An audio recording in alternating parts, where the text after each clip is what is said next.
ಬಿಜೆಪಿಯ ಮಹಿಳಾ ಮೋರ್ಚಾ ಏನು ಮಾಡುತ್ತಿದೆ?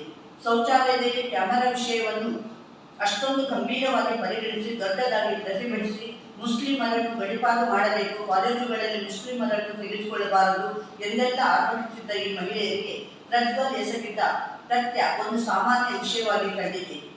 ದೌರ್ಜನ್ಯಕ್ಕೊಳಗಾದ ಈ ಮಹಿಳೆಯರ ಬಗ್ಗೆ ಈ ಮಹಿಳೆಯರ ಹೃದಯದಲ್ಲಿ ಒಂದಿನಿತೂ ಭಾವನೆಗಳು ಮೂಡುತ್ತಿಲ್ಲವೆ.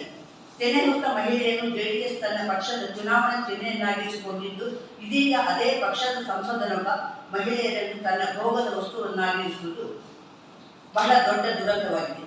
ಉಡುಪಿ ಜಿಲ್ಲಾ ಮಹಿಳಾ ಕಾಂಗ್ರೆಸ್ ಈ ಘಟನೆಯನ್ನು ಬಲವಾಗಿ ಪ್ರತಿಭಟಿಸುತ್ತದೆ ಹಾಗೂ ಮಾನ್ಯ ಪ್ರಧಾನಮಂತ್ರಿಗಳು ಹಾಗೂ ಬಿಜೆಪಿಯ ನಾಯಕರಲ್ಲಿ ನಮ್ಮದೊಂದು ಪ್ರಶ್ನೆ ಇದೆ. ಇಷ್ಟು ದೊಡ್ಡ ಹಗರಣ ನಡೆದ ಮೇಲೂ ಬಿಜೆಪಿ ಪಕ್ಷವು ಜೆಡಿಎಸ್ ಪಕ್ಷವನ್ನು ಇನ್ನೂ ಮೈತ್ರಿಯೊಂದಿಗೆ ಆಲಂಬಿಸಿಕೊಂಡು ಮುಂದುವರಿಯಲಿದೆ.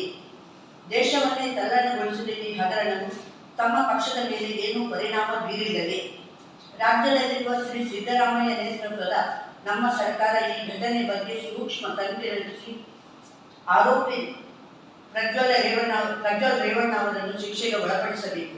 ಮಾತ್ರವಲ್ಲ, ತನ್ನ ಗುಟ್ಟು ಬಯಲಾದ ತಕ್ಷಣ ಜರ್ಮನಿಗೆ ಪಲಾಯನಗೈದಿರುವ ಆತನನ್ನು ತಕ್ಷಣ ಭಾರತಕ್ಕೆ ಬರುವಂತೆ ಆದೇಶ ನೀಡಬೇಕು ಎಂದು ಉಡುಪಿ ಜಿಲ್ಲಾ ಮಹಿಳಾ ಕಾಂಗ್ರೆಸ್ ವಿನಂತಿಸಿಕೊಳ್ಳುತ್ತಿದೆ.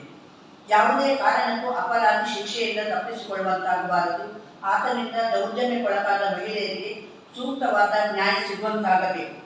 ಉಡುಪಿ ಜಿಲ್ಲಾ ಮಹಿಳಾ ಕಾಂಗ್ರೆಸ್ ಸದಾ ಈ ಸಹೋದರಿಯರಿಗೆ ಒತ್ತಾಸೆಯಾಗಿ ನಿಲ್ಲಲಿದೆ ಎಂದು ಈ ಸಂದರ್ಭದಲ್ಲಿ ಹೇಳಿದರು.